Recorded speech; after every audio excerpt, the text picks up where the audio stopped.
Greetings, one and all. It is I, your host, Jukebox Pirate. Welcome back to more. Is there a commotion going on down there, Watson? What's going on? There's a lot of people here. Hang on. Is she still there? She's still there. What are we looking at through this telescope? Oh, that lady up there. Did she just stand there 24/7 looking down at us? I don't even know, man. But if you guys remember last episode of this series, we are to Wiggins. There we go. Wiggins' brother has been sent to jail, framed for a crime, and we are to go and solve said crime. A map of London and the surroundings. No, I'm trying to open the door. A map? No, I'm trying to get the door open. We gotta go to Half Moon Street, I think, first. Well, let's go and do that, shall we? Solve the case. I, Detective Jukebox, am on probably the final case of the series. It's rather disappointing to see it come to a close, but as all good things, they must come to an end. Oh, so we don't even get to get a nice thing of dialogue? It was up, man. Did you see anything suspicious? Nope. You, who are you? Oh, okay. So, is this the... Oh, I didn't realize where I was going. I've never been here before. Oh, it's dark down here. Watson, prepare your gun. Watson, what are you doing? This is going to be interesting to see. Oh, we have two bodies. Lestrade, what's up? Please, gentlemen, leave the scene now. Oh, Mr. Holmes, is that you? No, Good evening, Constable... Constable Marrow. I was here with Inspector Aberline during the Ripper case, Mr. Holmes, back in '88. But then this is nothing like that case.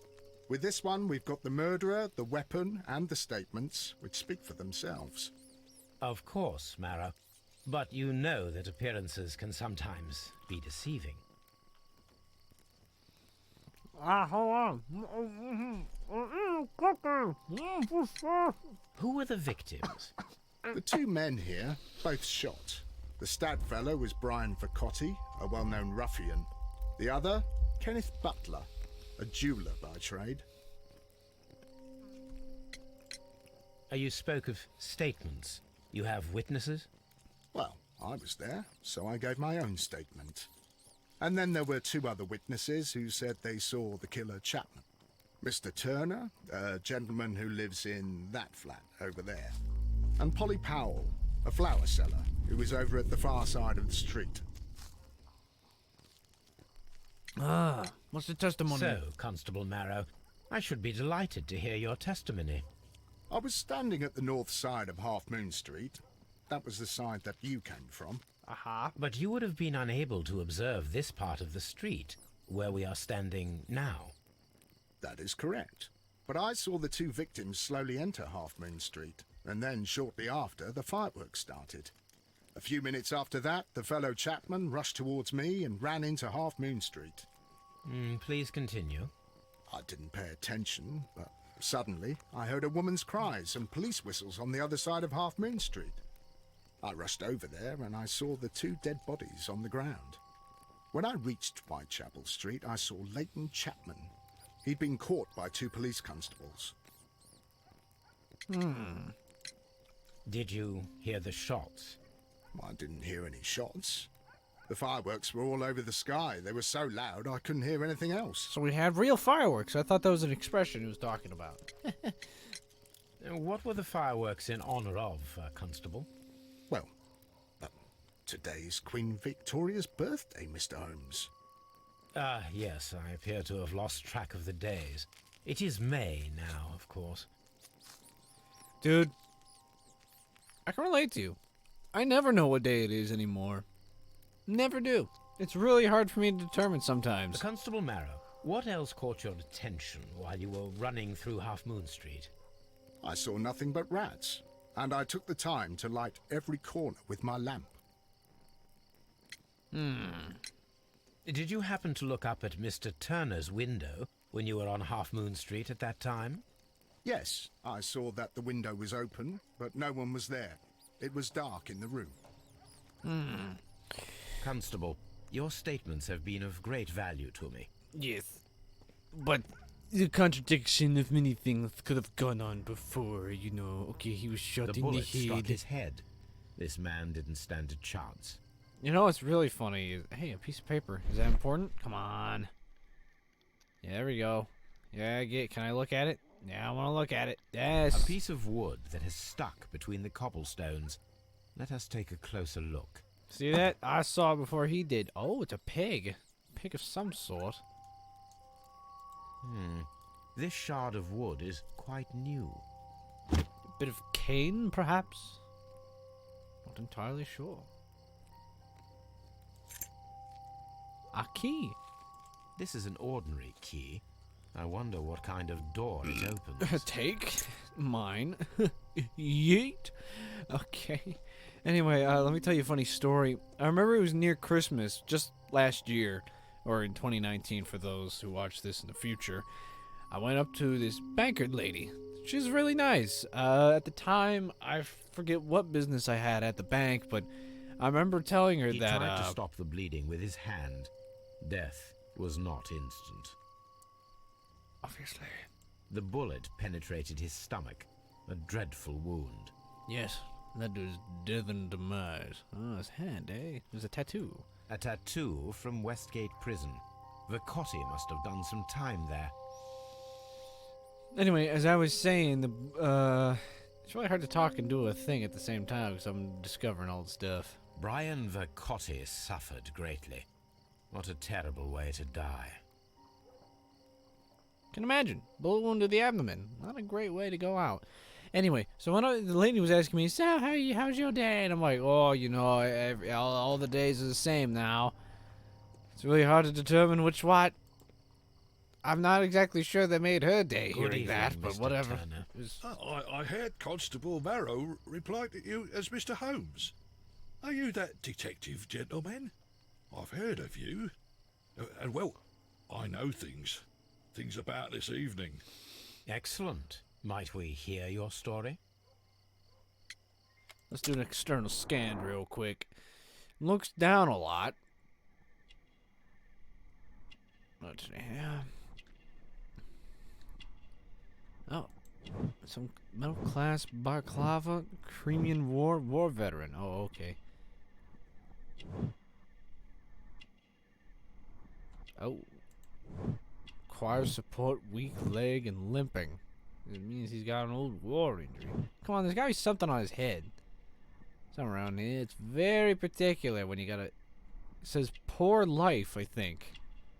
Right there. That's just my assumption here. I can't quite get a... Come on. It's around here somewhere. I can get it.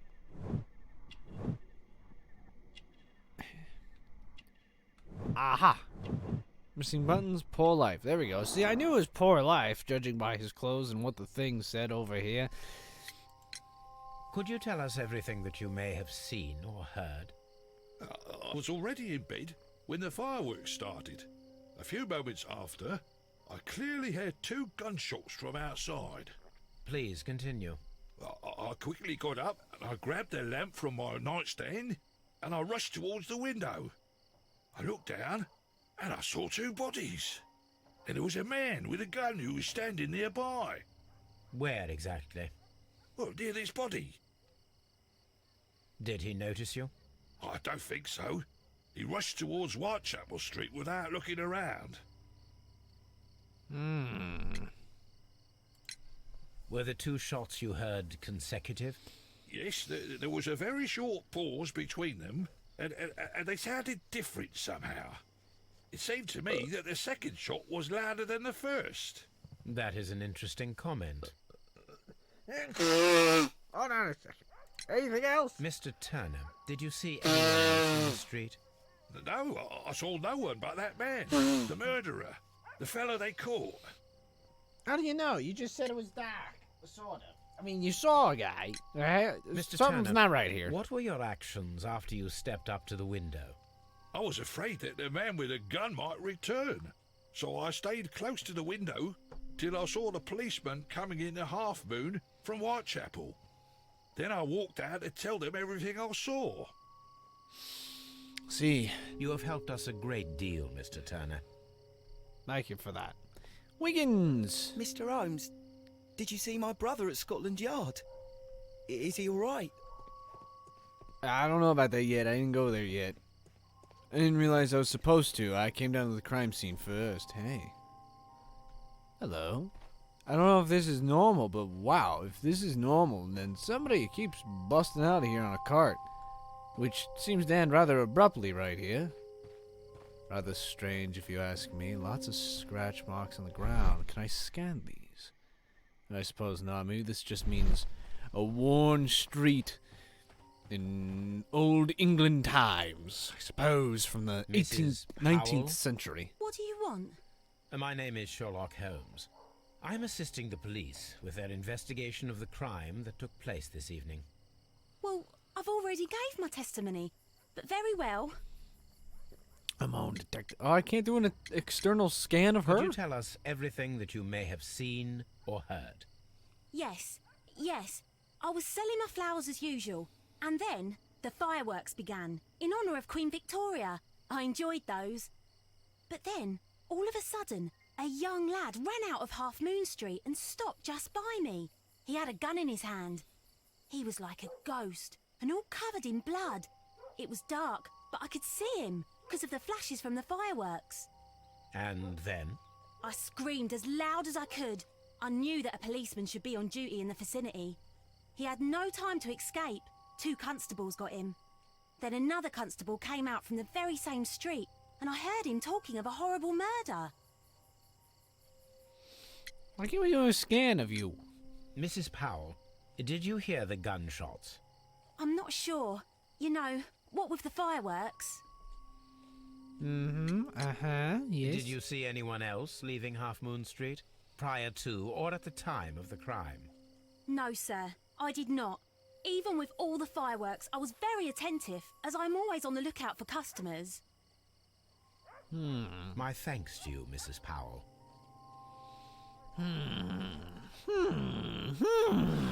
Let's see here. Dark window, Turner's view. Who's Turner again? I don't know. Okay, those 2 match. I was gonna say, who's Turner? I don't remember. What's with my desk being sticky today? I don't know. Mr. Turner stated that he remained at the window of his flat until the police arrived. However, this conflicts with Morrow's statement, as the constable did not see anyone at the window. Yes, I did notice that. There was something wrong here.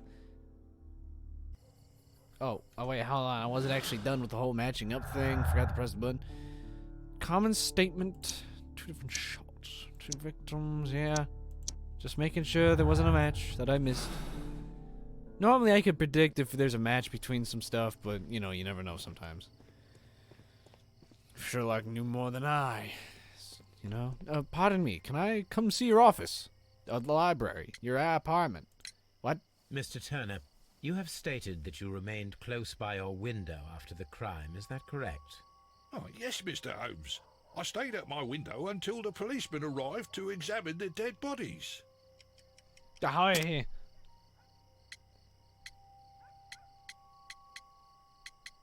I don't know, I'm just reading the things. That is very interesting, Mr. Turner. Constable Marrow stated that he did not see anyone at the window when he was running through Half Moon Street. Well, I think Constable Marrow and me, we might have been distracted by the whistles and shouts coming from Whitechapel. We could have missed each other somehow. You understand what I mean? It was a bit of a stressful moment, to tell you the truth, sir. Allow me to form my own theories, Mr. Turner. Would you mind showing me the view that you had from your window? Not at all, Mr. Holmes. Please, follow me. What if there's ever gonna be like a mystery that I get like clobbered in the back Mr. of my head? Turner I'm appears kidnapped. to live very modestly. He's a very poor man. He doesn't have much, it seems. Why am I examining the fireplace? This fire is dying out. It was last tended to over an hour ago. Am I allowed to look at the wood? Fire? Ashes? Burnt paper? Oh. The papers are almost entirely burned. I am unable to see what's written here. It kind of looks like Latin, weirdly. These words are illegible. Wow, I mean... The papers were thrown into the fire just a short while ago. What's with the papers, Mr. Turner? You want to tell me something that I should know? You dealing illegal drugs? This kitchen knife is quite sharp. Oh, we're doing a lot of this, apparently. Kitchen table, sweepings, shredded paper. Oh. There are pieces of shredded paper scattered over the table. This kitchen knife was used to cut the paper. Didn't actually see those, so it's good that you had that skill. All right, pal. Anything else you would like to know, Mr. Holmes? No, I'm stuck on you. I'm stuck on Brandy So, because Brandy's That's the stuck view on me. Mr. Turner had when he opened the window. The dead body of Kenneth Butler. Brian Vercotti's contorted corpse. Mr. Turner had a perfect view of the crime scene. He saw the bodies clearly, and Leighton Chapman standing over them. What if this was a 3-person crime, like the case we had two Mr. ago? Turner was roused from his bed by the sound of gunshots. It's pretty far away. And if I was to do math somewhat correctly, he'd have to hear from the bedroom. Well, the windows are right over there. I suppose there's not much of a muffled sound wave, but from the bed, second gunshot louder, it'd have to come through the house. It'd be muffled. He would be more muffled by these sounds than the fire. Ooh, hang on. The fireworks are much higher above. Therefore, the sounds would travel faded more through a house than they would on the streets. Yes.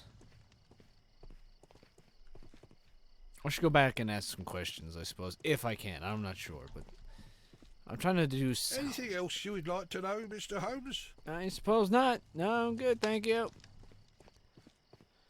I gotta go to Scotland. I gotta go to the yard. So as far as I can tell, we don't even have that much in clues. Find a use.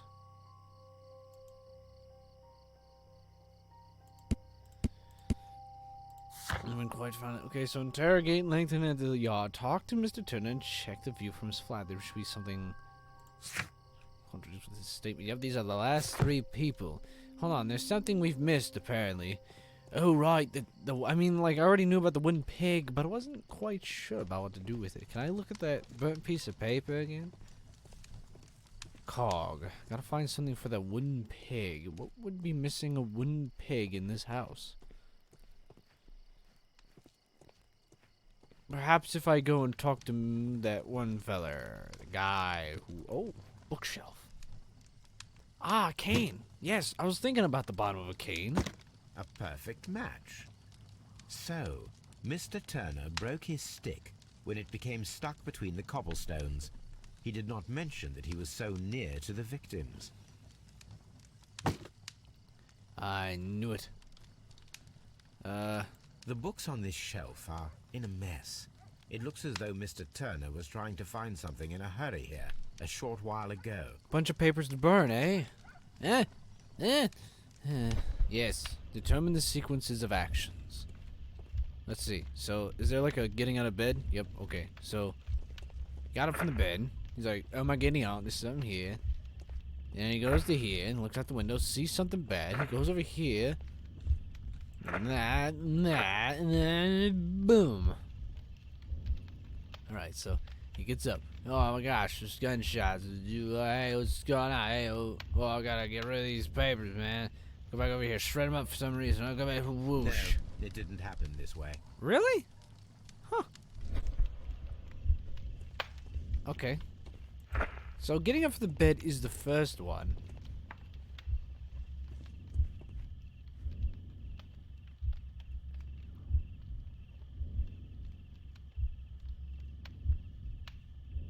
Huh.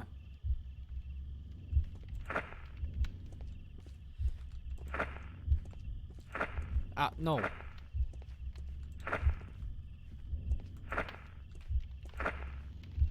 Maybe like that?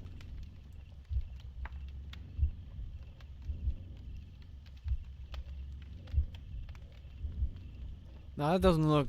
No, it didn't happen this way. Am I missing a thing somewhere? Maybe? Maybe not. I don't know. Hang on. Let me look around real... Oh, whoops. Oh, well, oh, no. I didn't realize there was a thing down there. I should have seen it. Okay, so... He got up from the bed and he's like, what happened here? So he goes down there and he approaches the body. He then sees something with the body, runs right back up here, grabs whatever's over here, does something over here, and does that, and that might be it. Alright, well, let's see.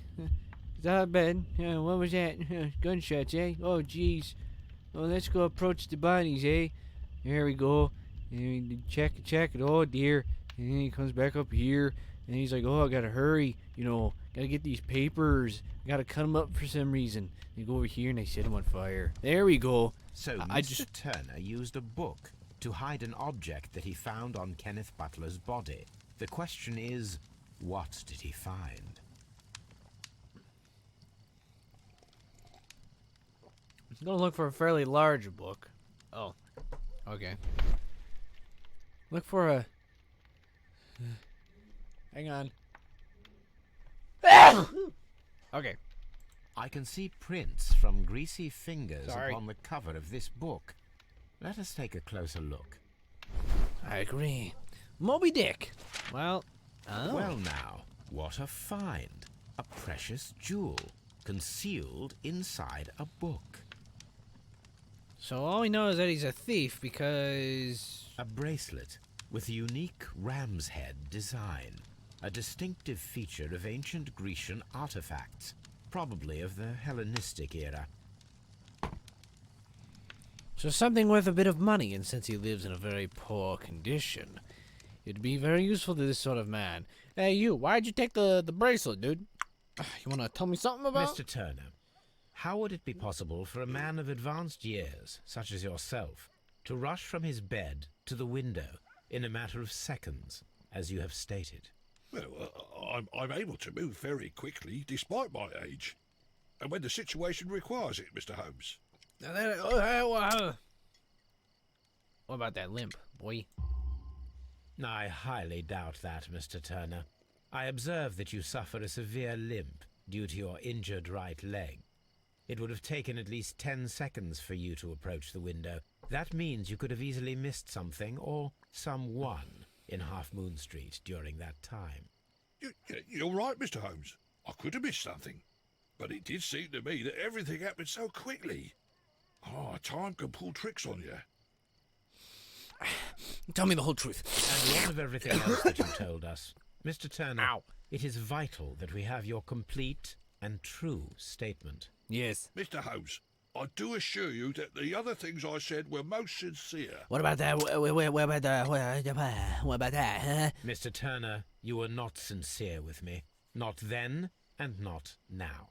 But Mr. Holmes... This, Mr. Turner, does not look like anything that a poor man might possess. It is worth more than the home that you live in. Wow. I can explain. No, merely correct me if I am wrong. You saw Leighton Chapman through the window, but you also noticed a glittering object on the ground, this precious jewel. You walked down and took the bracelet from the body of Kenneth Butler, and when you heard the whistles, you hurried away. That broke your walking stick. It caught fast between the cobbles. Constable Marrow was unable to see you in the window as you were climbing up the stairs on your way back to your flat. Upon returning home, you hid the precious jewel inside a book. Mr. Holmes, please don't send me to prison. I didn't do anything bad. I'm just a poor man. When I chanced upon the bracelet, I saw it as an opportunity to make a little money. I was desperate. I only took the bracelet, that's all, I swear. You made a mistake by lying to me. But you are not a criminal. I believe that. Although I must return this bracelet to its rightful owner. Look, pal, Yeah, we ain't gonna bust you. Alright, we can understand your situation. You're poor, you need some cash, but come on, dude. You didn't need to do that. Not yet, anyway. Alright, so, we've done all that. Hold on, what was the other objective? Interrogate, investigate the ancient bracelet. Okay, so let's go to Scotland Yard. Let's go to investigate and interrogate the bugger that's in the cell. Hey, what are you doing there? Oh, wait, hold on, sir, I'm innocent. Oh, you better tell me who it is. Oh, jeez. Tell me what you're doing here. And then he ends up killing the guy. No, okay. Mr. Holmes, whatever brings you here so late at night? I'm interested in the case of young Leighton Chapman. He was arrested earlier this evening and accused of a double murder. I beg your pardon?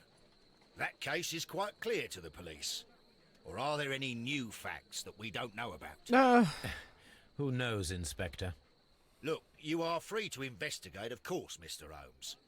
Chapman was arrested with a revolver in his possession, which you can find in the evidence room. The suspect himself is in custody. Did you find anything else on his person? A few personal belongings. Nothing particular, Mr. Holmes. Thank you, Lestrade. So there could have been a fourth man. Lestrade did it. No, I'm kidding. No, I'm kidding. Lestrade wouldn't do it. Let's see here. Let's take a look at the So gun. this is the gun that Leighton was holding when he was caught by the police. It is a Webley revolver, a reliable weapon. Mm-hmm. Can I take a look at the chamber? It seems as though the shells were not removed from the cylinder. Can I open them to see if they've been fired? Because I can't quite tell. They all look empty from here. This doesn't help me investigate anything.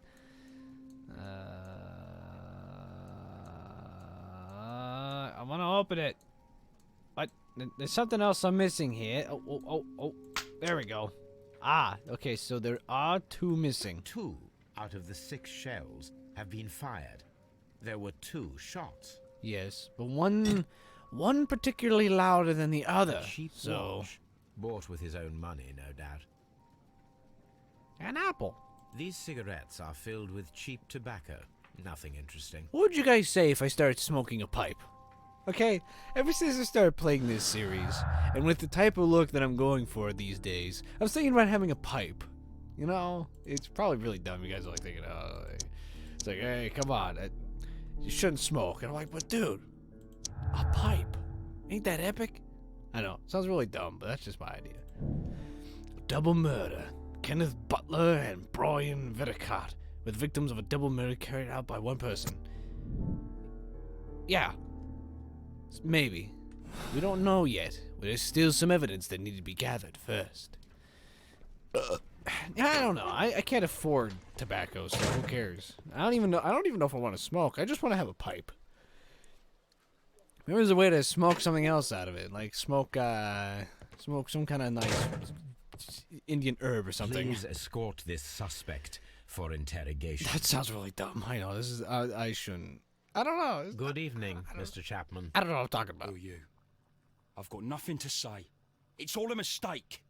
Calm down, Leighton. I have come here to help you. To find out if you truly are innocent, as your younger brother Wiggins has told me. My brother? You know him? Then that means you're... Sherlock Holmes. Oh, blimey. How do you do? All right, Mr. Holmes. I'll tell you everything. All right. Well, let's take a look at you. Giant scar. That's obvious. He's an office clerk. Let's see. Deep sky. Occasional fights. Grew up on the streets. Oh, more. Hey. Recent beatings. Resisted arrest. Hot-headed. I can understand, you know. See, fancy scarf, downtown fashion, cushy job, and office clerk. Hey, that's not bad for someone being raised on the streets. Oh, and he's got a prison tat. How interesting. Huh. So it's possible he met that other fella in prison. What was his name again? Tell me your account of what happened. I left my work, and I hurried up to see the fireworks in Whitechapel. I was late, so I decided to cut through Half Moon Street. I saw the first fireworks light up in the sky. I bumped into a constable on a corner before entering Half Moon. Then suddenly, what with all the firework flare, I saw 2 men. They were both lying flat in the middle of the street. I stopped where I was. I thought about turning back to the police, but as I was thinking of that, I saw a third person. He was leaning over the body that was furthest from me. The second I saw him, he raised his head and he stared at me. In a flash, I saw his gun, but he made a dash for it instead and he escaped through Whitechapel Street. So you might still have had time to return to the constable. I panicked. I didn't know what to do. Anyway, I approached the bodies just to see if they were still alive. I saw that one had blood pumping out of his stomach. He was dying. It was horrible. The second one was already dead. He had a hole in his head. He was holding a gun in his hand, though. I took it, and then I followed the third man. Why do I have to press pray Interesting. continue? Pray, continue. I turned a corner, and I saw the man standing in the middle of the street. He seemed to be in some sort of panic. And then, Mr. Holmes, something strange happened. I told the police and they laughed at what I said, but I swear to you, my words are true. I started running towards him. But then I was blinded by a flash. It was so bright that I hardly saw anything for a good dozen seconds. But I kept running forward. As I arrived in Whitechapel, I heard a woman screaming. And then I was caught by the police. But there wasn't a trace of that man. Of course, then they found a gun and all that blood. I couldn't see the murderer escaping and all that mess. Perhaps I was still half-blinded at that moment. A thrilling account, my young man. Interesting tale. Leighton, are you able to describe the person whom you saw standing in Half Moon Street? Well, I wasn't able to see his face at all. It was too dark, and he was too far away. I could see his silhouette. And what about that? Nothing so special. He was wearing a jacket. He was quite average in size and his weight. I see. Was there anything else that struck you at the time? No. But perhaps it's strange, but I can't remember the sound of his footsteps as he was running away. Perhaps it was because of the fireworks or the surprise of me seeing him. Leighton, I confess I am puzzled. Why should a young lad like you take a gun from the hands of a dead man and set off in pursuit of a probable killer? I know. I keep wondering that, but at the time it was like a reflex. A criminal ought to be arrested, and he was armed. You were willing to risk your life. That was a little foolish, unless you wanted revenge. No, Mr. Holmes. I was just being brave and stupid. Hey, would it be that one? I guess. I'm sure that you were, but I believe that you may have recognized one of the victims, Brian Vercotti. You knew that gentleman well, did you not? However could you know that? You have a typical tattoo of the Westgate Brotherhood upon your hand. I observed exactly the same mark upon Mr. Vercotti. You came to know him from your sharing a past prison sentence. Am I correct, Mr. Chapman? God. You're right, Mr. Holmes.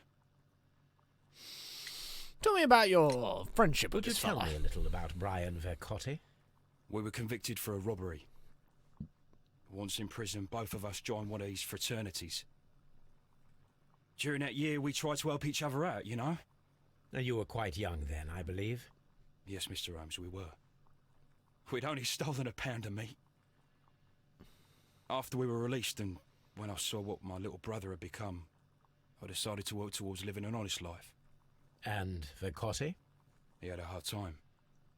His sister had died in a Whitechapel dispensary while he was in prison. He had no family anymore.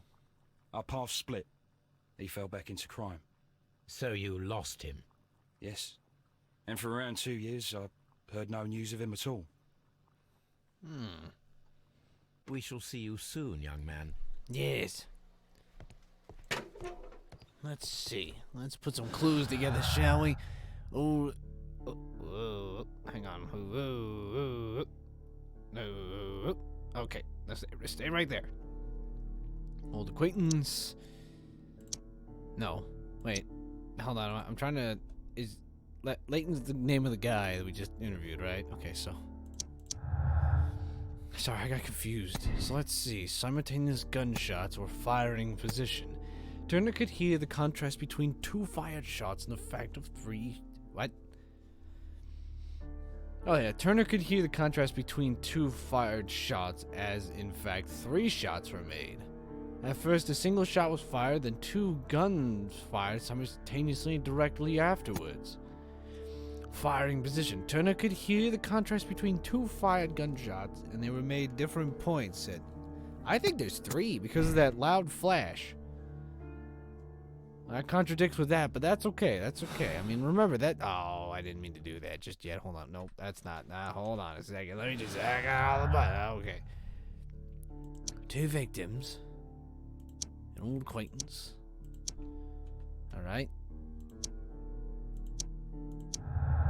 An old acquaintance and lootless. Personal motive. The violent crime committed in Half Moon Street by Lincoln Chapman could have been a personal motive. I mean, it could have been. Could have been, you know, could have been. Right, okay. That was loud. So what do we got here? There's a possible crossfire between Kenneth Butler and Brian Vinnicott on Half Moon Street. Examine the dead bodies to perform a reenactment. We should also go back to my house and look up this just to see what we find. There's one last person we need to prosecute. Let's head back to Baker Street. See what we can find from the archives section. Soon I will have the world in my hands. The archive section. No. I shouldn't eat more than 1 cookie a day, let me tell you. I'm not on a diet or anything. I'm just trying to eat healthier nowadays. Before I ate a lot of junk food, and now I'm trying to be, you know, not so reckless in my eating habits anymore. Let's see.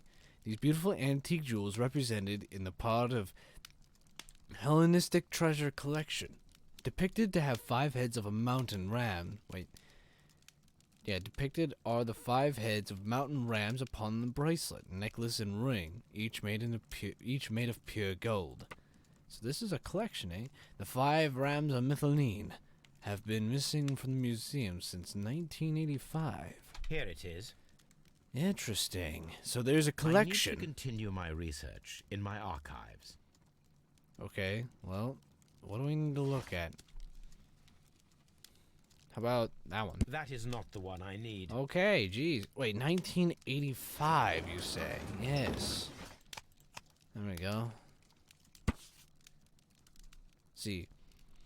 Hellenistic treasures were stolen yesterday evening while being transported by cab on their way from the British Museum to the Glassford Fine Art Exhibition. Pawn shop owner Kenneth Butler contacted Scotland Yard that night and provided information regarding a gentleman who tried to attempt to sell him a collection of historical art at his pawn shop on Church Street. The police have since captured the described man, a professional thief by the name of Vincent Foley, who had been in the process of escaping London via the port. He was recognized by a surviving driver of the cab and had transported the collection of Hellenistic treasures. Vincent Foley refused to confess as he was refused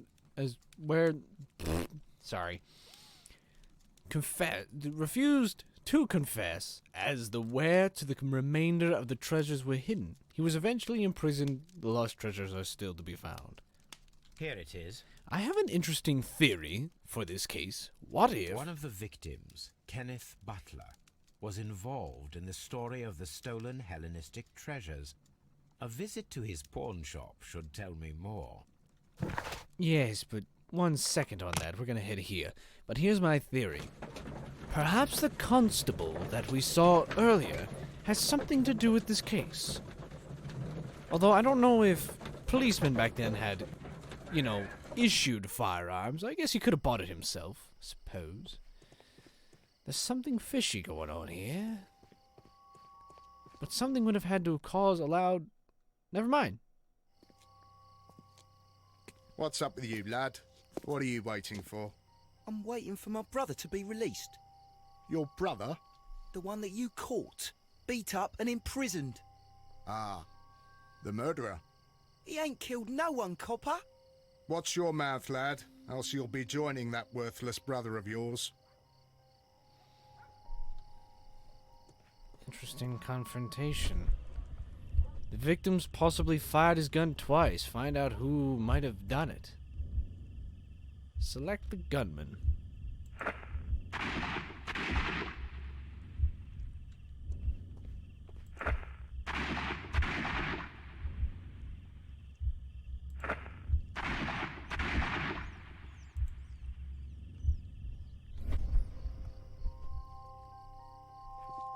I don't know what he means by activate. Hold on.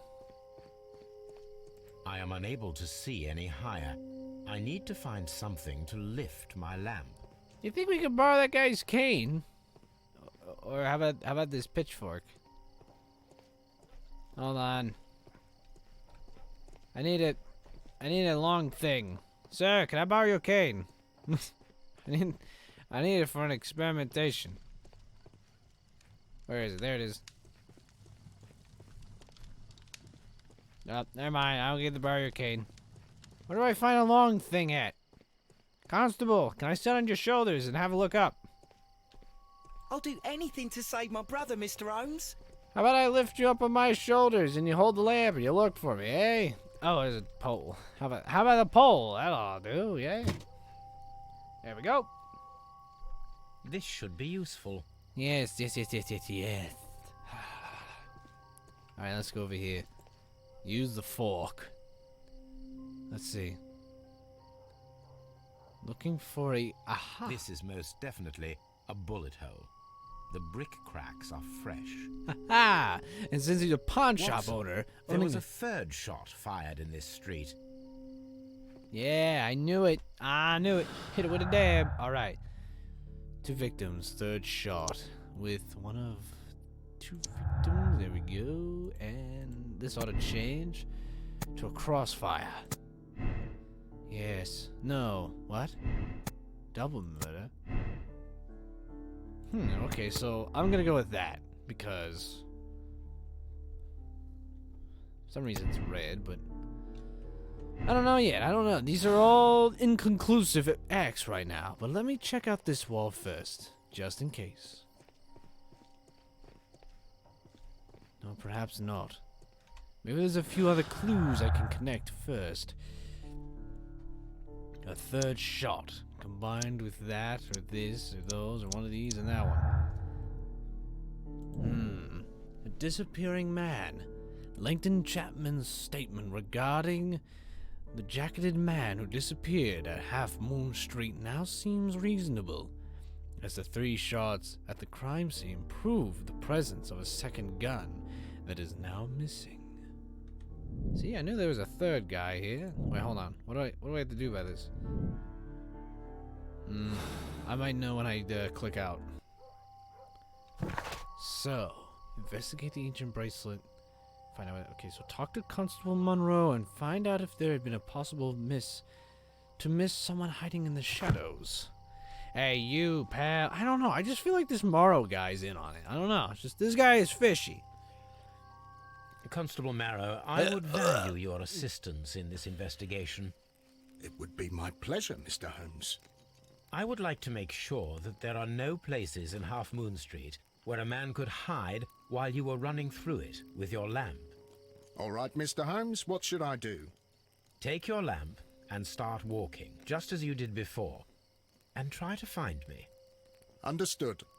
My top hat might give me away there, pal. Oh, this is cool. La la la.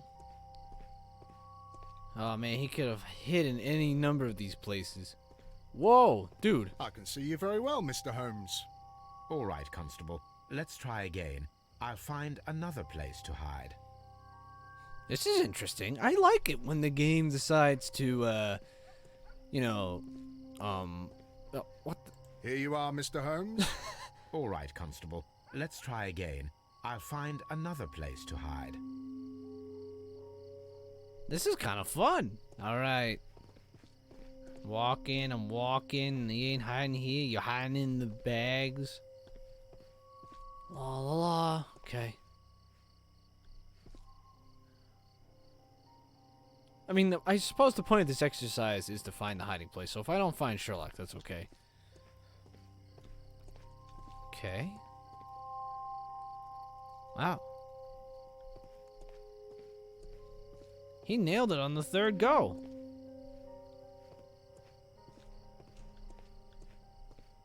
Oh, what the...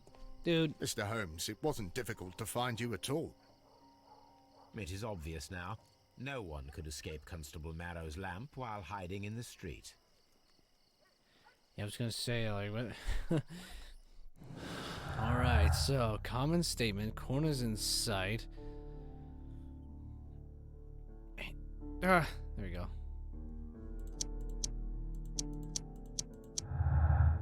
Now we just tap everything. Up the walls. If we can assume that there is one more person on Half Moon Street at the time of the crime, then there is no way forward or back for his escape, only up. Let us reenact the action, recreate the fireworks described by Lingington and attempt to climb the wall. Hey, why not? Find a flare gun, or find the flare gun and climbing equipment. Where in the blazes am I finding those? Okay, find a flare gun and... Oh, hey, I didn't even know... Oh, this is what I read before. Alright, so let's go to the pawn shop, I suppose, and see if we can find a flare gun and some climbing equipment? I suppose? Yeah, nay. Well, that's what the key's for, right? Okay, which one is his store? Who has a pawn shop back here? Is this the place? Nope, that's not the place.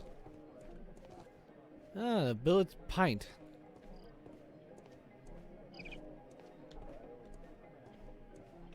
Which one's the pawn shop? Oh, how about this one?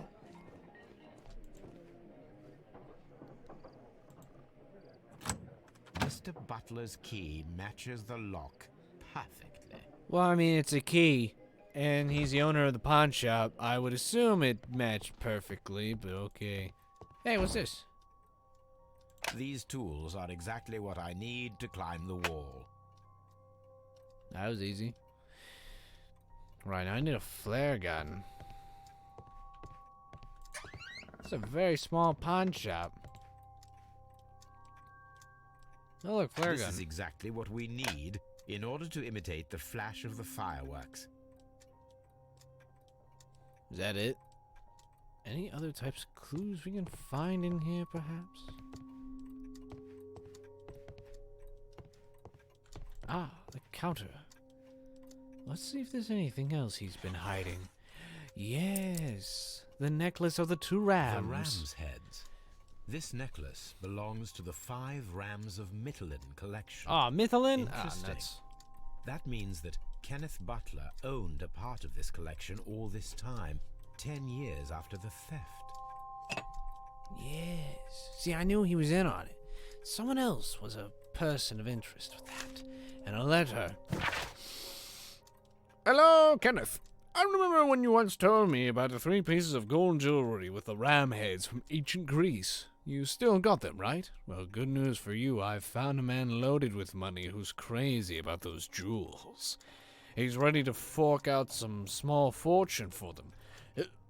I can arrange a meeting with this money bag for you, but I want you to cut me in on the deal. I've been waiting for you in the crossing of the Great Alley at Half Moon Street on Sunday evening before the fireworks. Yes, we're getting somewhere. Very good. Very good. Very good. Let's see. Butler's Jewels. No. There we go. Here we are. Burglary motive.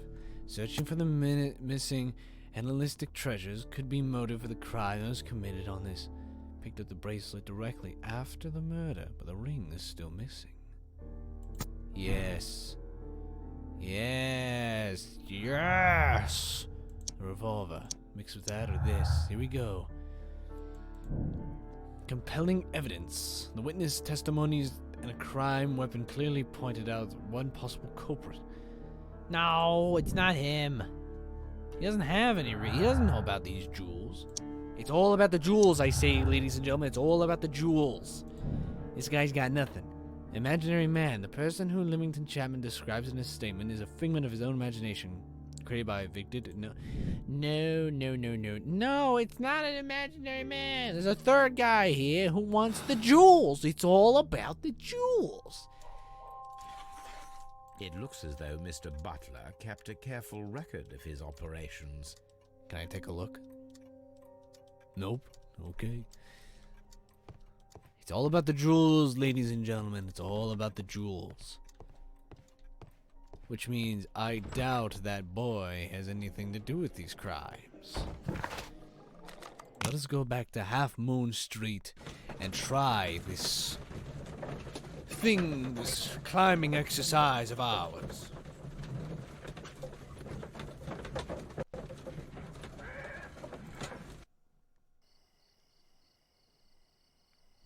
Right, okay. Constable Moreau, I want to try something. Oh, okay. Why are you looking at me all the time like that? I'm just watching you, lad. I never know what to expect from people like you. People like me? Yes, street beggars and thieves. I ain't a thief. Oh, no? Then where did you get whatever it is that you're gnawing on? I very much doubt that you bought it. What ain't seen can't hardly be stolen. There's a thing against burglars. Ah, knew ya. Hey. Constable Marrow, Watson, I would like to perform another kind of reenactment with your help. I'm listening, Mr. Holmes. I want to check if Leighton's testimony can be trusted. If someone could vanish into thin air at a specific moment. But Holmes, I don't see how. I am going to be the mysterious gentleman whom Leighton followed. I will stand exactly where he saw him before he was blinded by the flash. Watson, you will be Leighton. When I fire the signal flare, you should start to chase me. I understand, Holmes. You, Constable Marrow, just play your part and do exactly as you did. Just, please, wait 5 seconds after the signal flare. I doubt that Polly Powell would have screamed any earlier. As you say, Mr. Holmes. Let us begin then. Catch me if you can. Who am I playing as? What? Oh.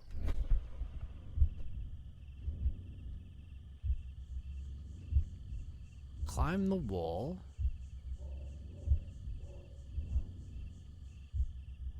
Climb that one. The moon illuminates this wall. Anyone trying to climb it would be easily spotted by Constable Marrow. Very good point, I suppose. But you'd have to climb pretty far and fast. Try that one. The wall is cast in shadow.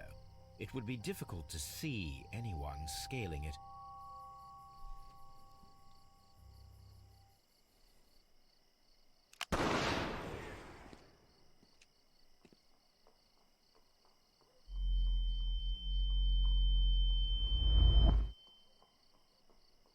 Yeet. Wow. Oh, jeez. Didn't realize that I was... Oh, I gotta... Man, this is just a...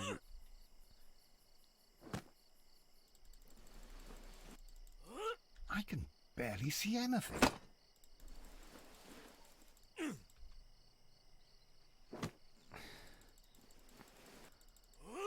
Holmes? Are you there?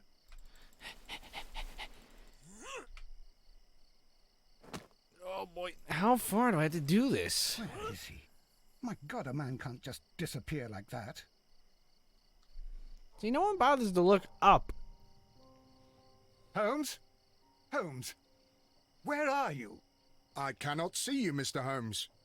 Dr. Watson, it seems that Mr. Holmes has disappeared. Don't worry, gentlemen, I am up here, above your heads. How on earth did you get up there, Holmes? I am using crampons and a climbing axe, although the person we are looking for did not leave any traces of such tools. Constable, is there any way to get to the top of this building? Yes, Mr. Holmes, I can show you. The door to the building can be found from Whitechapel Street. Gentlemen, I am on my way down. You know, you might as well just climb all the way to the top. You know what I'm saying? I'd climb all the way to the top. I'm already near it. I'll just find where the door... Okay, we'll just hop to the attic, I suppose. Right. These shards of glass are from the window above. The entrance of our said mysterious subject. He would then run about and... He has to hide his tools somewhere.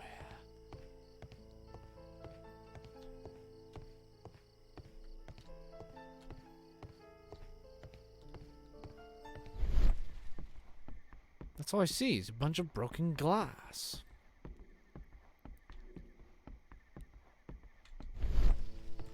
This confirms our suspicion, I suppose. This is the back door of the building with the attic floor that you required, Mr. Holmes. Did I miss something? Follow the trace of the criminal, inspect the attic of the building. He might have used that as an escape. Yeah, I already did, though. So he came up here. He would have taken glass, you know, busted on through. Yeah, oof. And then, run around. Bit of the chimney.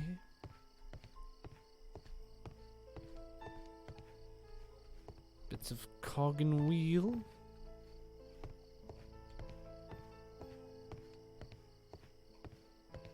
What is here that I'm missing? It's obvious he came through the window. Oh, I have to look at the window itself? Oh. That's very obvious. I can see a jacket here. Shabby fabric. Black threads. A cluster of thick black threads. They're unusually strong. I should examine them under the microscope. Someone broke through the window to get inside the attic, but in his haste he ripped his jacket. We can conclude that the person whom Leighton saw climbed up the wall, broke into the attic window, and escaped through the hatch. Yes, which means the lady could have perhaps seen something along the lines.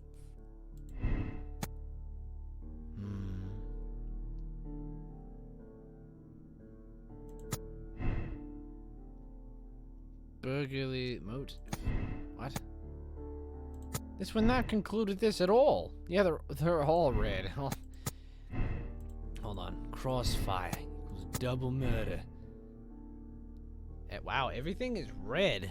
Huh, well, I'll get more clues and solve it myself later. These two don't go together. Interesting to know. We still need a bit more clues to find. This is truly a remarkable mystery. Nothing seems to be concluded at all. You? I suppose that I shall have to move my stool now.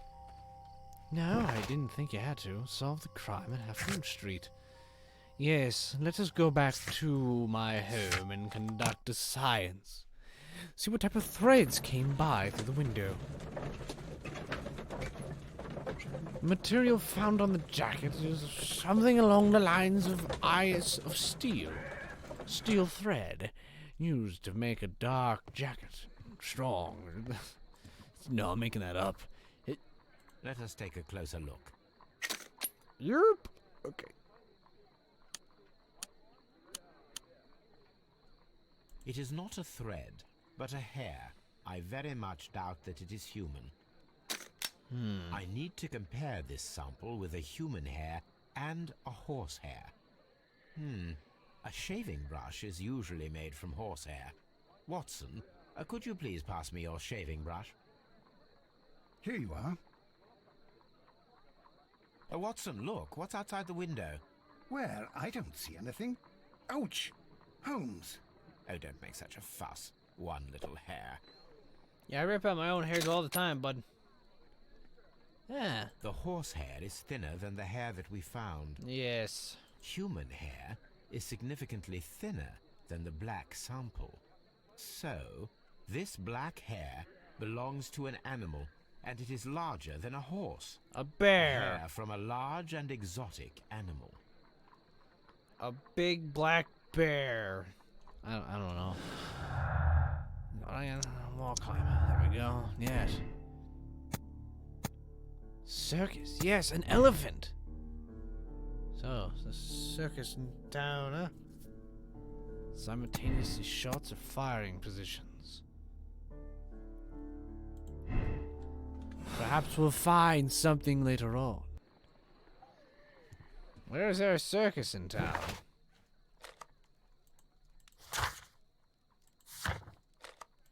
Perhaps something back at the pawn shop I can find. Some way to figure out if there's a circus in town or some kind of, I don't know.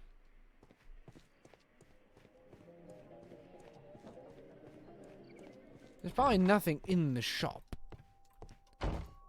From what I can tell. It's a pretty small shop, and I think I looked through it very thoroughly.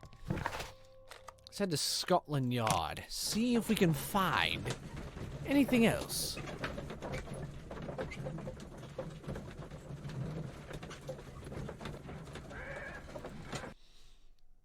This is quite the boggling mystery. I like it. There's nothing else new in the evidence locker. Please believe me, Mr. Holmes. I'm not a killer. Mr. Holmes? I suppose you can't ask anybody some sort of questions. There's nothing in the evidence locker that would suggest anything of a circus. Or any type of person with exotic animals. Something else is missing, Watson, and I'm not entirely sure what. But don't worry. Is he here? Oh. Oh, I see. A vanishing act. The person who was seen by Leighton Chapman escaped the crime scene. Climbing the wall, he is a skillful acrobat. The criminal took a gun from one of the dead bodies. Yes. That would make a lot of sense. Good thing we're on our way back here, eh? Ask Wiggins for a circus. Don't be bothering Wiggins no more either, sir. Oh, come on. Why do we have to have these Wiggins, scenes? my lad, what are you doing here? You'd best be leaving and be quick about it. I've done nothing wrong. You'd learn more by watching Mr. Holmes. He knows exactly what he's doing. Not like you. Oi, watch your tongue. Guys, we don't need this feud, like, at all. Okay? Where's a circus in town? Mr. Holmes? We have good news for you, Wiggins. The investigation has proven very interesting so far. We found facts and details that confirm your brother's innocence. I knew it, Mr. Holmes. But for now, Wiggins, we need your help. Anything you like, Gov. I need you to locate a circus that has stopped over in London. It needs to have disposed of at least one exotic animal. A very large one. You can count on me, Mr. Holmes. So do we just sit around and wait? I don't know, I just think I would look good with a pipe. And none of you have ever seen me before, so... I mean, other than that, you could just determine by the such voice that the next morning, very early. I do hope that those children don't get into trouble, Holmes. Don't worry, Watson. I predict some news in 7 seconds. Mr. Holmes, we found it. That Here was it not is. 7 seconds. That was like 5, maybe 4. And this is a young Indian elephant, the highlight of the show. We got hair from its butt, eh? Duval brothers, a well-known travelling circus that is currently stopped in London. I believe that is exactly the type of circus we are looking for. I'll pay it a visit. The marvelous day.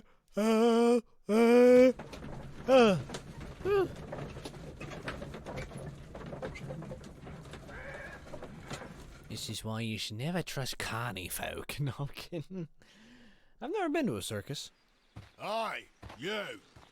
Stop right there. That guy's Good morning, definitely sir. not the guy Pardon who's done me, it. but why am I not allowed to walk around here? Because it's private.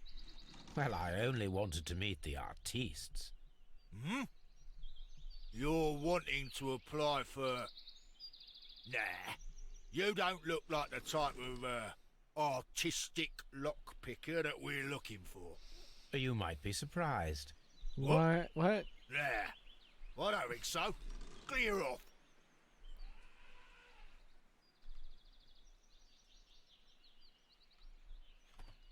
You're a bit slow to catch on, eh? Get lost. Dude, just... What? I gotta get dressed for this thing? Are you kidding me? Okay, I'm... The hat is staying. I can change the suit, but the hat stays. Besides, I think I could look like a professional lockpicker. You know? A good one always looks his best. You know what I'm saying? Alright, wardrobe. What kind of dumb suit do I need? Gray suit, light suit, bandit outfit. Hang on, farmer, morning gown, sailor, unbuttoned. Okay, so I need... There we go. Those don't look the same. No, these... What? I don't look any different. Wait. Whatever. I'm gonna head back there. I would be easily recognized without facial hair. Oh, I get to have facial hair now? You know, I was gonna say we're still gonna look the same even with a different suit, but you know, sometimes games do that. Alright, what type of beard do I need? Need something... No.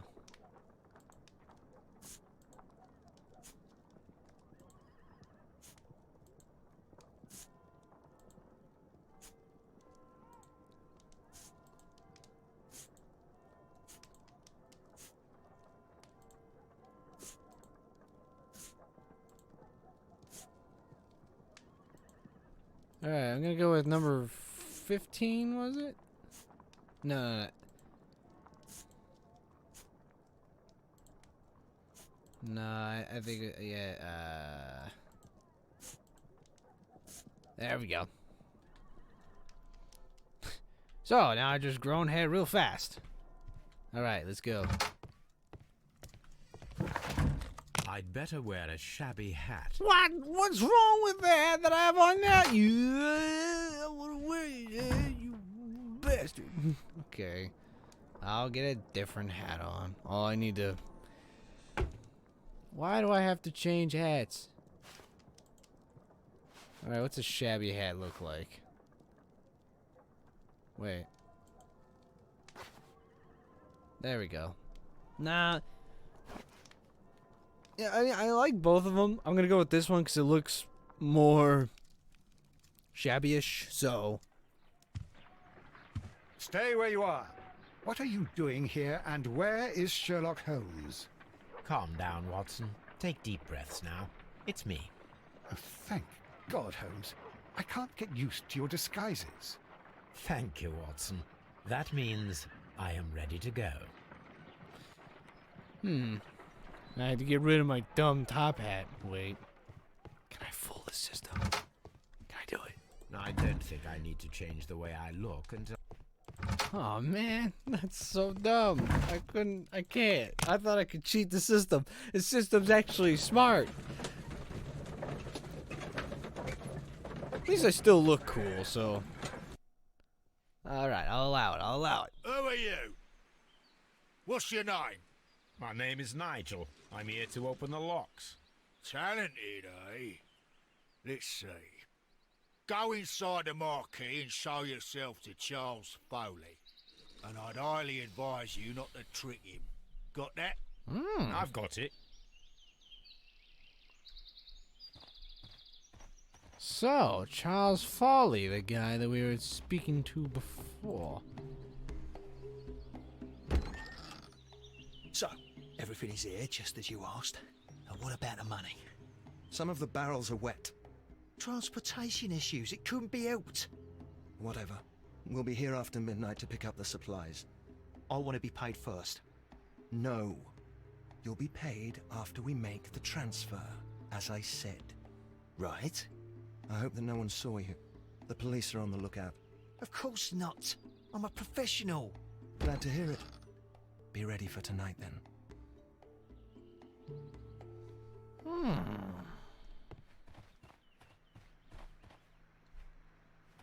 Hold on. It said hang on, do I have to get around? There we go. Barrels, eh? Oh, broken. This wooden barrel is damaged. It is difficult to say what is inside. This wooden barrel... There is a spot on this barrel that was intentionally painted out. No. Oh. The crest of the Honourable Artillery Company. Could it be gunpowder? I need to be sure. How about we set it ablaze? Judging by the fractions and the scent, I can confirm that it is, in fact, gunpowder. It's gonna be an awful lot to blast the guy out of the barrel. Barrels are roughly clustered. It seems as though they were brought here in a hurry. It's like you shoot the guy out of the cannon and he's gonna get messed up, let me tell you. Printing press.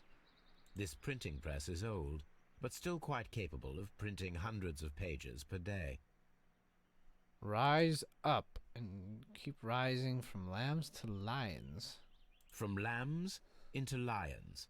Those are words of encouragement and defiance. That's a picture of a contemporary gentleman wearing a Robin Hood hat. Interesting. This poster was clearly made to fire up rebellion amongst the people. There are enough posters to paste across half of London's walls.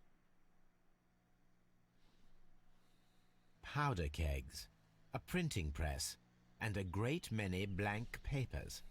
All of this was stolen by the Merry Men quite recently. And these poster samples. I am quite sure it is not a coincidence. The Merry Men are planning some sort of sabotage. Stop right here. Who are you? Are you Charles Foley?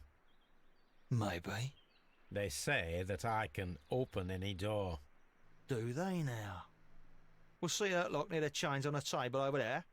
Open that. Alright, bandana. So we're in the middle of an actual rebellion, eh? Oh, I can't even look that up. Complex key, protected safe, eh? So something of value. Bloody badges, recent trauma, maybe a gunshot wound. Yes. Another gun, armed. Bulldog revolver, cutthroat. Yes, something along the lines that could possibly be used as the murder weapon. The ring. Yes, everything's coming together. It's the Merry Men. There it is. Taped fingers. Agility practice. Acrobat. He is our man. Right. Gotta open a lock, eh? Oh, good. It's one of these. I'll be honest, I don't like doing these, but I'll do it because I gotta do it, you know what I'm saying? There we go. I was gonna say, I had it. It's like, it's just that slight thing you gotta do, you know? It's just, you just gotta move it just a little, like, a little millimeter for it to work. I need to find out what's behind this Charles Foley. Huh? What? But I'll unlock the lock. Open the lock. What? Hey, open the thing. What am I supposed to do now? I did the thing. I need to find... What do you mean you need to find... I did the thing. I opened the thing.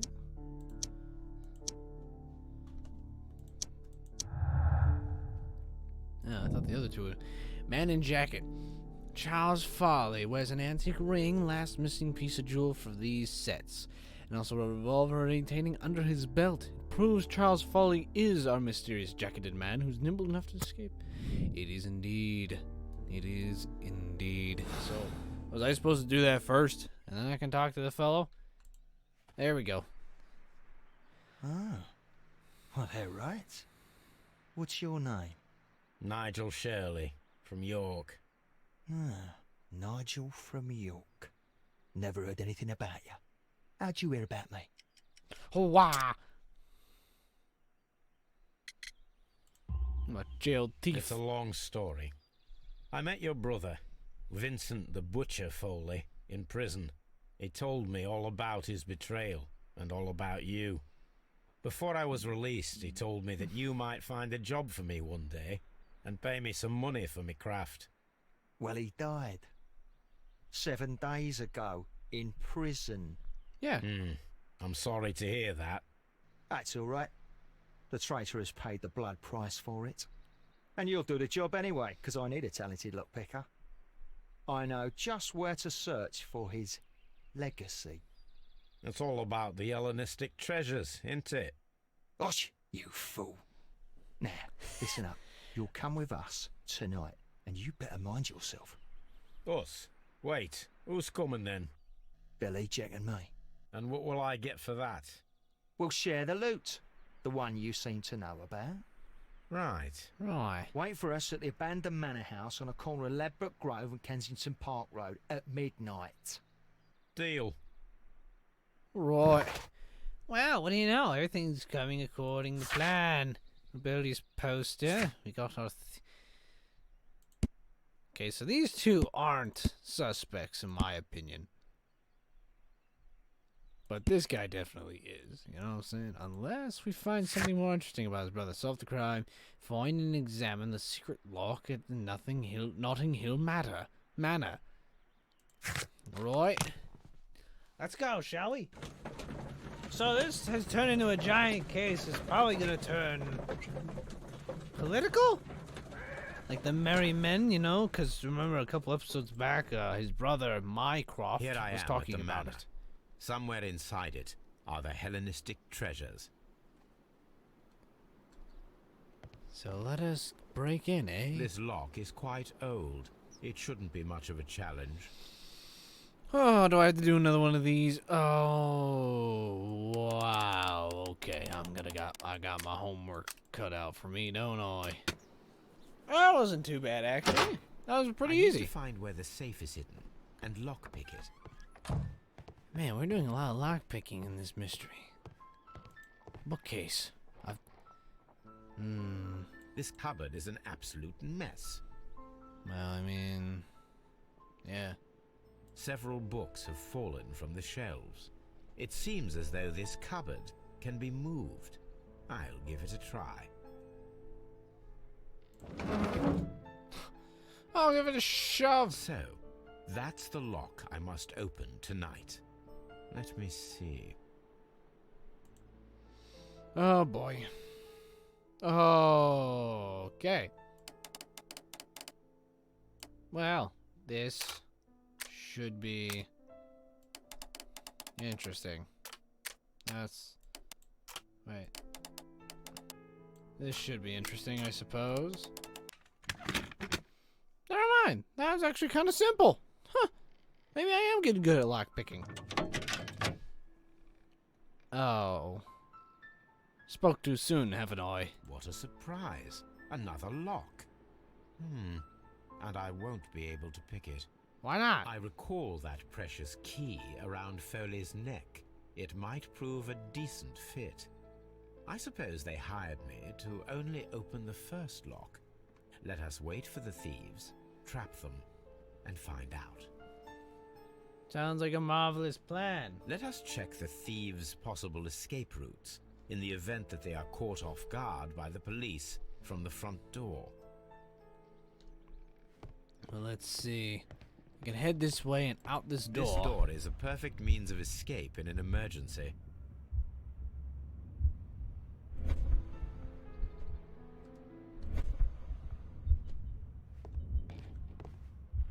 Okay.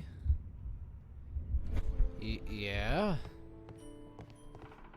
The Window. ground floor window is a perfect way to escape the police.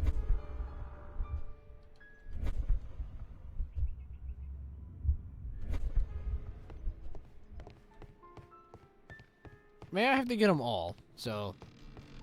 Although this window is high above the ground, it would be possible for one of the thieves to attempt to use it for their escape.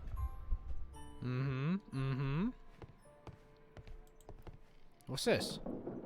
This should be useful. Oh, we're gonna break it, eh? And put it in front of a door? That'd be nice. You can't even seem to get to that window, so... If we cover both the window areas...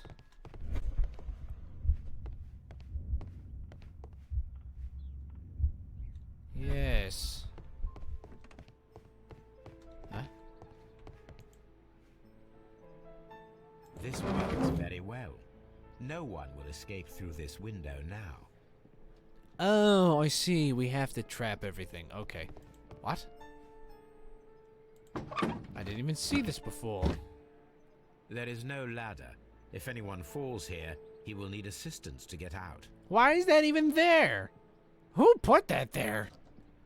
I mean, it's great for what we need to know, but what? This should be useful. How in the... Whoa! What? Alright. Junk. The door is now blocked. The door is now blocked. How am I gonna... okay, I hope I can walk around this. Whoa! Oh, item required. Oh! This hatch leads to a cellar. Yeah, but... Okay, we don't have that, I suppose. I thought we did. Okay, we've got some beads. Wooden bead necklace, eh? Appears we haven't checked all the routes yet. Walk over. So, we're gonna have them run. Oh, right. I wonder what this old chandelier is doing on the floor. It looks as though it was poorly attached. I suppose that the thieves already tried to open the lock with this formidable hammer, but they were unsuccessful. Can I take the hammer? Looks like a nice hammer. So there's something else in this house that I need. But what could it be? Oh. Oh.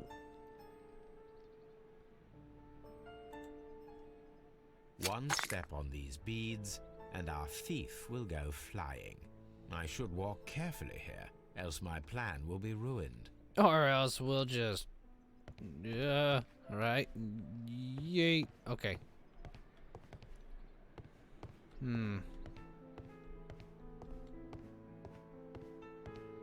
Any other little thing that we need? Alright, walk gently. Whoa! Oh, jeez! Okay. Right. An item required. Let's go. Any thief who finds his way upstairs will roll down very quickly. Oh.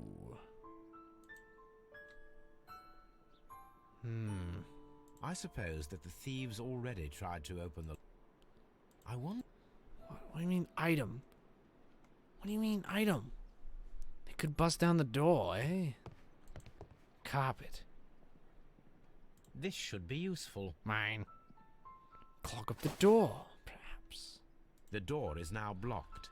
Yes, but it can still be opened with said hammer. The hammer goes on the door. I wonder... And it goes... I suppose... So now I got carpet, a hammer, and a bag. I mean, a hammer and a chandelier, and there's something else over here that I can use. It was around here. Oh. Yes. Oh, that's what would cover the... It's not an open hatch, just a nice carpet on the floor. I should walk carefully here, else my plan will be ruined. And then I'll go, oof. La la la la la la. Now, if the thief runs through the kitchen, he'll pay a surprise visit to the cellar. There is still one. The door is now... There's still one left puzzlement. Oy, oy. Okay. Something else needs to be done. Oh. What a surprise. Oh. Okay. So there's something... Wait, it says examine, which means I'm missing something else on this safe. What could it be? What a surprise. Yes, I know I can't open the door. Okay. We'll move on from that. We'll move on.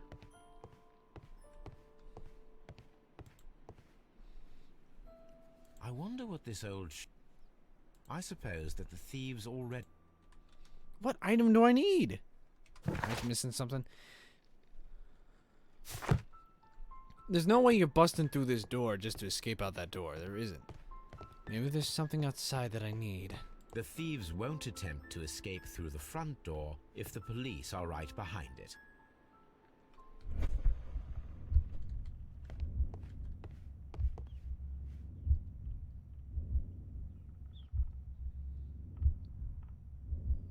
The big hammer.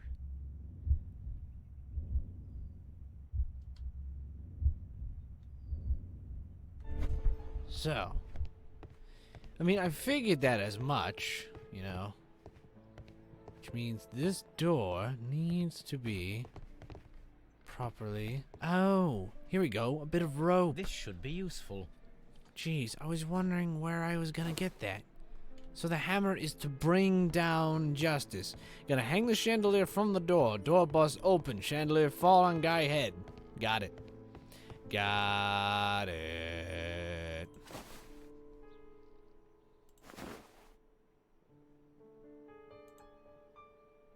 Now, if anyone takes the hammer, the rope will uncoil and make the chandelier fall. Well, let's see it in action, shall we? If he runs through the dining room and takes a sledgehammer to force open the door, the chandelier will knock him down.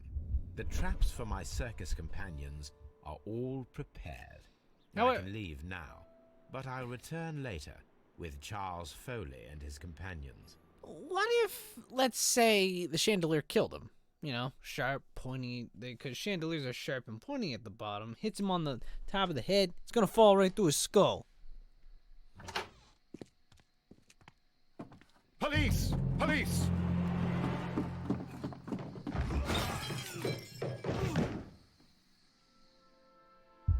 Now they're all dead.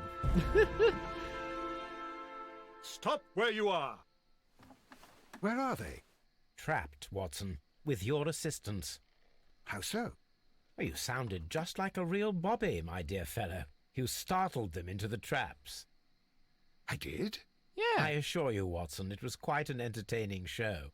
They will not escape the house now. You scum!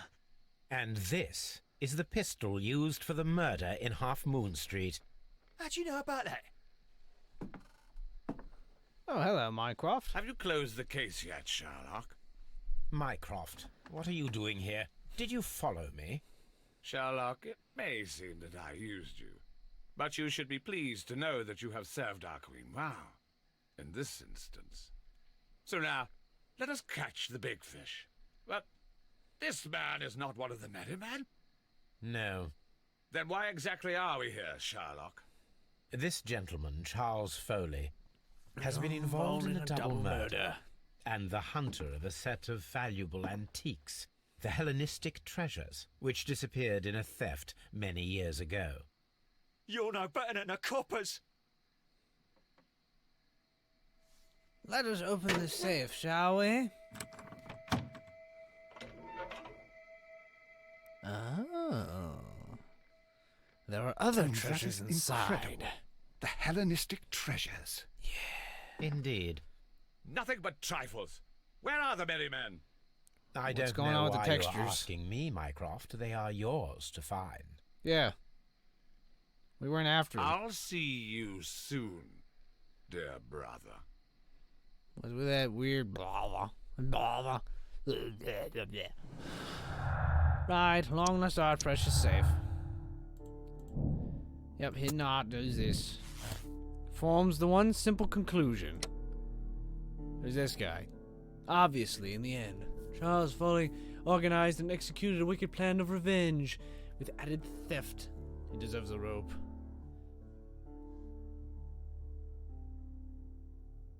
Nah, let's condemn Foley. Get him out of here. Charles Foley, you committed the crime of premeditated murder and of theft. You will be severely punished for your deeds. You are pitiful, you Scotland Yard dog. Save your words for the gallows.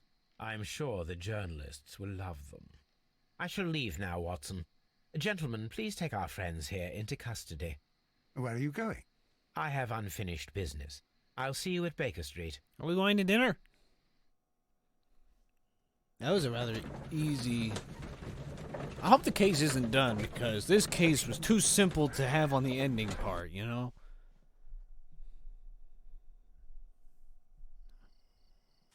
Whoa. Be careful with the lamps. Don't bring them too close to the barrels. Good evening, gentlemen. Ah, he did wear the hat. That is of no importance. What matters is who you are and the plans that you have here. So you can stop us from carrying them out? Eventually, yes. Hey, careful. You'll blow us all up. I'm listening. We are a group known as the Merry Men. But I suppose you knew that already. Mm-hmm. We are the men who've already lost everything of value in their lives. We are ruined shopkeepers. We are workers who were fired from their jobs. Honest people who were robbed. We were forced out from our homes and thrown onto the street. And all of this in the name of the so-called law. The laws that were set out by our government. The laws that make the commoners only more vulnerable and the wealthy more protected. We are not only from the British Empire. Some of us are from the New Lands, America, Australia, and we are many. But men we are still, and we are merry for that we stopped being afraid. For those powers that be had done their best to plant the fear inside our souls, and we accepted it so easily. The fear advised us to keep our heads bowed. It prevented us from fighting. Bankers and politicians, they own our lives, our work, our bread, and they push us to compete between each other, just to see who may serve them better. But in the end, they are the few, so they are weak. They are nothing without their titles. We should not fear them.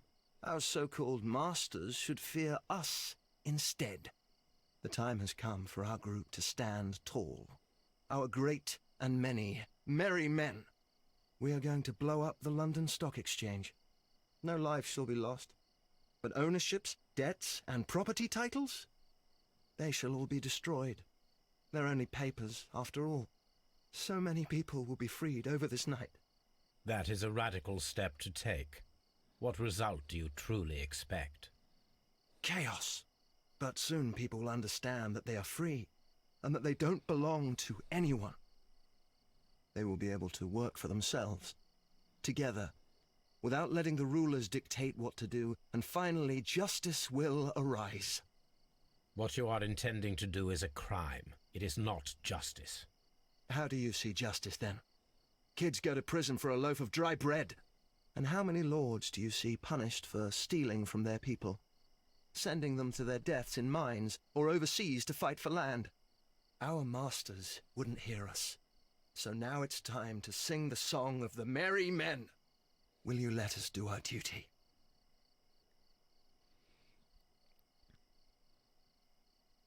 Honestly, no. Why? Because it's not the way that I would do it. I agree with what they want to do. Just how they're going about it is not a great idea. Throw the cigarette, throw the cigarette. The two obvious choices here. The ultimate moral question. Are they doing the right thing?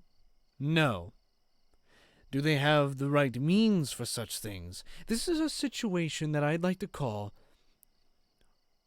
wrong means for a right reason. They're going to blow up a stock exchange with papers and things like that. They call it freedom, yet at the same time, that won't bring freedom. No, that will bring chaos to all ruin, and therefore they will set themselves upon a trap. People will still be imprisoned and chaotic, and other things as such.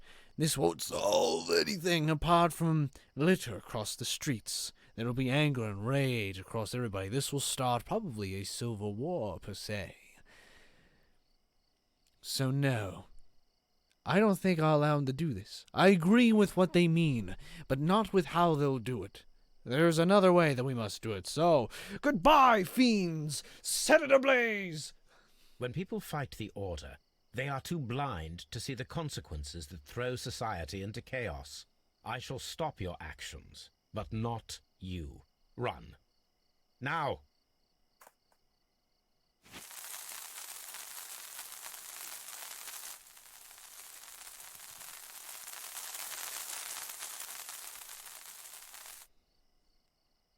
This is going to be interesting.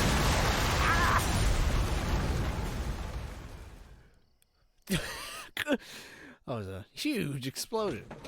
Which it should be. If all those barrels were full of gunpowder, whew, that would make an astronomical explosion.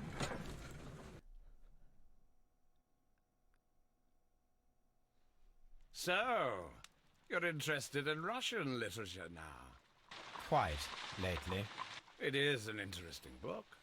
I remember a few lines.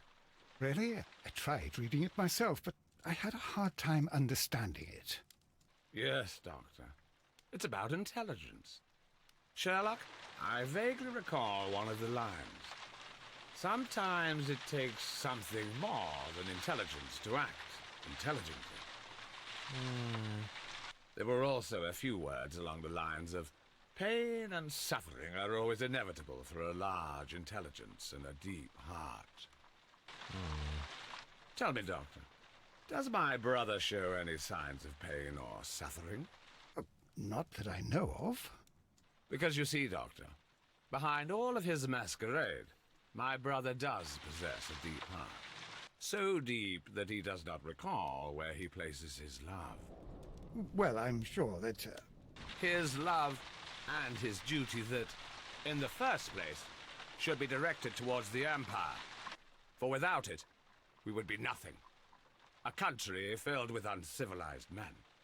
And the Empire needs order and discipline. It has no room for chaos.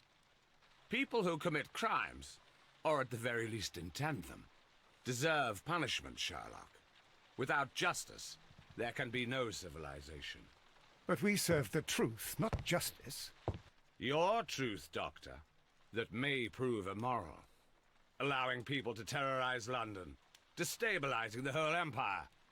Terrorize only the powers whom you serve, Mycroft.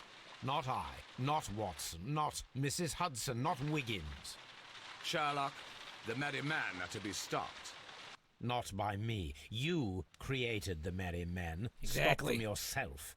Only make sure that you don't create 10 more merry men by arresting the one. Good night, Dr. Watson. Dumb Mycroft. Anything in the post, Watson? Any clients worthy of our attention? Only a second reminder from Mrs. Hudson about our new neighbour. She urges you to remove your... Oh, I don't care about that. Holmes, the lady who will be moving in shortly has requested the use of our spare room to place all of her boxes. Wait, what? A lady? Oh, what? All right, blah, blah, blah, blah. We probably got this one right? Yeah, obvious. That was obvious. There was only one guy. We're obviously going to get that one. But yeah, okay, accept the decision. Let's move on. I thought this was the end of the story. Is there actually more mysteries to this? And thus, this would be quite exhilarating. But let's see what there is more to come, shall we? Everyone's probably neutral. Everyone's probably went for the same choice, right? Yeah, everyone solved the case the same way, 96%. What's the other 4%? What's the 4? How do you get this one wrong? It led up to the bad guy. There's no way you could get it wrong. That's the thing. The moral choice is a question for, people to think about, but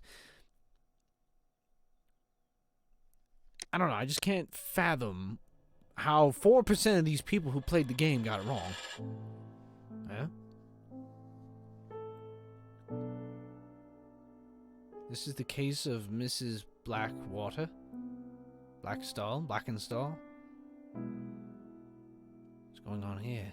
Is this credits?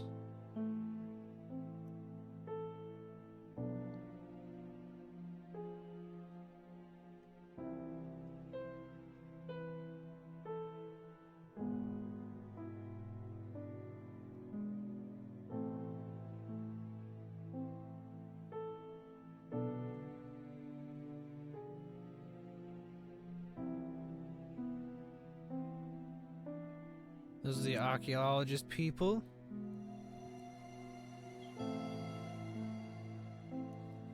That was the first case with the fisherman. What is this?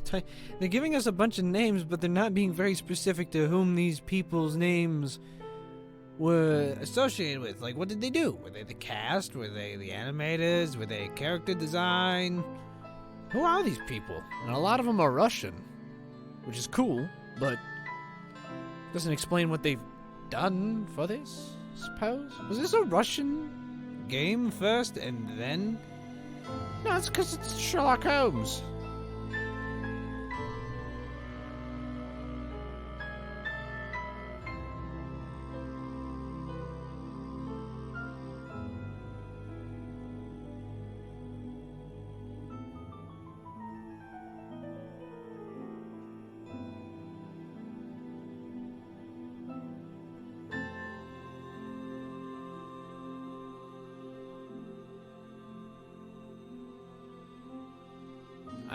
I don't understand this ending. I'm trying to think of what type of credit scene this actually is. I'm confused by the credit scene more than what I'm trying to give my review of this game. I will admit, the last two cases... Hey, Kevin MacLeod. That's the guy that does all the free music for YouTube nowadays, right? Huh. Well, this is very short. Very interesting indeed. This game was a rather fascinating one.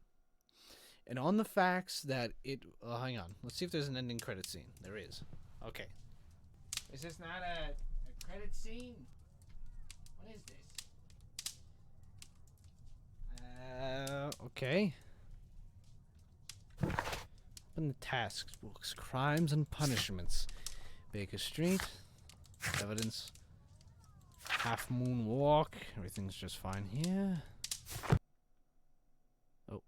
Uh-oh.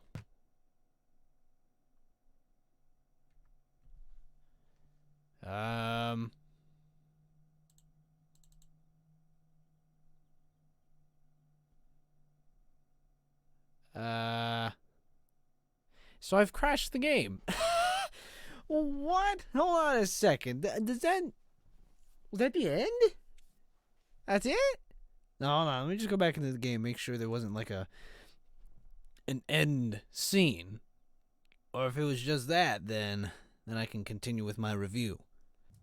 Alright. Oh. This is the end. All we get is a cinematic shot of spinning around Sherlock Holmes. Well, I guess this is a good way to end off this episode with Sherlock sitting in his trusty chair, smoking a cigarette. This game has been one of the more unique ones that I've done on this channel.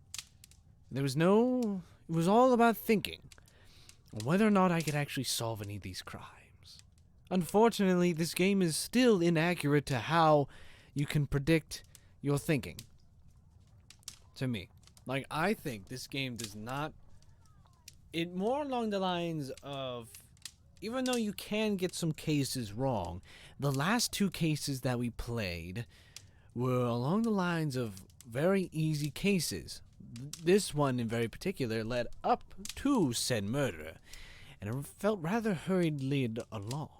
Rather as the other cases we've played weren't so much. They made you think, obviously. They made you, make of ways and things like that. There was only one case that I think I've actually gotten... No, 2 cases that I've gotten wrong in this whole thing, which means I am 2/3% of the time correct towards these cases. However, I don't think... If we're looking at it on a standpoint of how does your brain comprehend clues and how does it deal with, leading up to the results of what these clues lead to, this game is not very accurate in doing that, not at all. Why does the fire sound like it's coming from my left rather than my right? Am I wearing these headphones right? Oh, I am wearing these headphones right. It's just weird, strange sound design.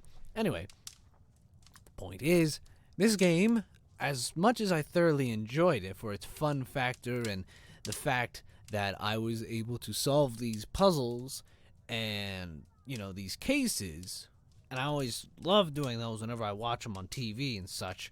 I'll watch like a crime show or something like that, and I'll see if I can solve the case along with them. Although, throughout some of the episodes of some of the shows that you'll see on TV, they hide some of the clues that, you need to solve the case. It's not like... And then some of the cases are like if you take a look at an FBI case, it's, people from random points in the world, It's not like a simple murder, homicide somewhere in the middle of London like this. It's different. Everything is always based on a different situation, and this game is of but that factor.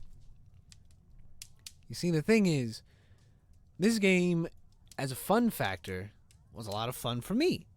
I found it rather enjoyable, But in the sense of actual mystery quality that it was trying to deliver, it wasn't enough, It was great, which is why I give it a high rating of 9 out of 10. Because it was fun factor, and the game elements of it were actually exhilarating towards me. It was something that if any, puzzle lover or, person of thinker who wants to make a choice in a game, this game does all that. It is a good game for what it is. But when I step back and think, it's like, okay, so this, when they start questioning... the whole questioning of moral things is actually pretty easy. But this... I don't know. It's hard to say that this game was missing a few elements. And in a strange way, as much as I enjoy doing short cases, I kind of wished for a really long one. One where I had to where I can play for 6 hours of one case to figure out if I can actually do it all the way through, because I do have a problem with memorization, and I want to see if I can actually do it. Now, out of the 2 cases that I had failed, which was the first case that we did, and the...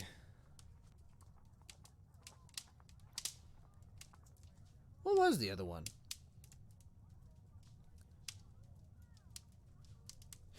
Oh, well, I technically didn't have that one wrong.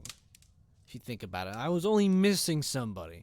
So in a way, I would have condemned the right people. I would have just not gotten the entire group. And then possibly later on, the guy would have revealed himself. Remember the sailor one with Blackenstall? So technically, I only messed up on one case. Didn't complete another, so I'll count that as a half. But the other ones, I always got the who's. So in a weird way, I guess you could say I'm 2.5 out of 3. On a fraction scale. Or if you really want to look at it from a decimal system, I was 85%.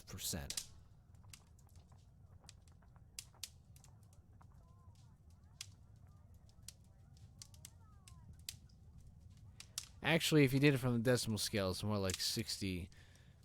It's more like 70 or 80 something. Yeah, around. Actually, it would be 85 now that I think about it, because the 5 would be such a big enough factor to add into 66. Anyway, that's just math. But the point is, this game is very excellent, and I kind of hope that I can do more in the future. But there's something about this game that doesn't necessarily boggle my mind. I'm kind of disappointed at the ending. It led on to having this big thing, this big row with the Merry Men, who were mentioned probably once or twice throughout this whole ordeal of a game. But then once we finally meet them, I kind of wish that there was a better story. Like, if you actually base it on a TV series, the cases will have a mini case. You know, they'll have your episodial cases, you know, where you'll, like, get the random guy who comes in, has a problem, you solve that guy's case. And then, like, for the last, like, 5 to 8 minutes of said episode, you have, like, that small tidbit of the case that you have for the really big one. You know? That's kind of what I was hoping with this whole Merry Men thing, but I didn't get that. And unfortunately, I kind of wish that element was in this series. Something else to think about other than just the normal, you know, aspects of the game, you know? It's like it just gives you the short cases. I want a big one with it, too. It's like these are all many side dishes you get before a huge entree. It's like if you had a huge stomach, you get a salad. You get a glass of wine or something. And then you get like a soup. And then you get the entree, which is like steak and potatoes and some kind of green, probably asparagus or green beans or broccoli. And then you get like a dessert, but the dessert's not important in this analogy, and now I'm kind of hungry. But the point of the case is, the game itself is very good. I didn't really find that much problems with it, other than my own stupidity for some of the cases that I had done. So no, it's not the game's fault that I'm dumb, which makes the game good. So, in my case, 9 out of 10. There are some facts of the game where it made you do a lot of the same type of puzzles, and that's not a problem. It's just the fact that I wish that there was more than just a little bit of puzzles. Like, I want there to be, I like the lab section of the game where you had to analyze different types of things by playing around with certain types of things. But whenever I picked a lock or something like that, all they did was increase the difficulty of, like, you know, switching the tumbles around, and that's not a problem, but I kind of wish that there was less of those and maybe replace them with some other type of lock or some other type of way of getting in. And some of the puzzles, they were very repetitive, I suppose. I don't know. I'm just speaking from my own logical base of mind, so don't worry about that. But yeah, alright, enough rambling about me about this game. I give this game 9 out of 10. A very memorable experience, and I would recommend it to anybody. Except, if you've watched all these, then you know all the answers, because I went through them all. So yeah. One case wrong, half a case right, and then the rest I got totally right. So, whatever, eh? It's time that we put this chapter to rest. And soon, there will be another puzzle game coming out soon, but it involves more horror and deep, not so much deep thinking, but more mystery than anything. Although, you're probably wondering, what is that case? We'll find out soon enough. It's not a Sherlock Holmes game, but it does involve another scientist that has belonged with us throughout the years. We'll be seeing you soon for that case, shall we? Or, if you've already seen that series, and you went backwards and found this one, then you already know what I'm talking about, just depending on where you are in front of time. But thank you all so much for joining me on these Sherlock Holmes Crimes and Punishments. Detective Jukebox will be putting up his pipe and going out the door for another exciting adventure. Who knows where that adventure will lead us? But stick around, ladies and gentlemen. It's about time you saw some proper action around this social website. Farewell.